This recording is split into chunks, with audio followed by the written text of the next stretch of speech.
protéger la filière de la betterave ou la survie des abeilles? Un dilemme pour le gouvernement. Et il devrait accorder une dérogation pour l'usage des néonicotinoïdes dans les champs. Un pesticide normalement interdit en Europe depuis 2018, mais qui permet de lutter contre la redoutable maladie de la jaunisse. Une décision qui serait synonyme de recul, toutefois pour les apiculteurs préoccupés par la disparition de leurs abeilles. Dans la Somme, le reportage de notre correspondant Lionel Gougelot.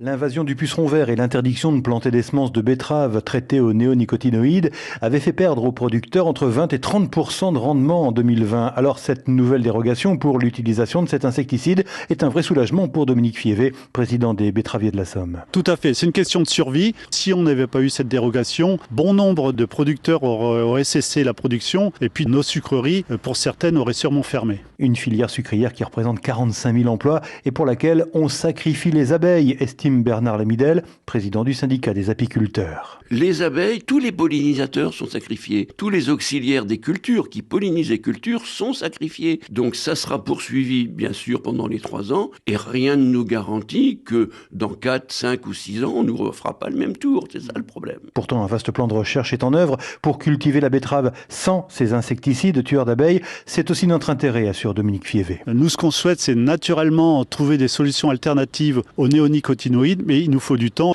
Et d'utiliser demain de moins en moins de produits phyto ou d'insecticides, nous sommes partants. À condition que ces nouvelles techniques soient compatibles avec la rentabilité de la filière sucrière.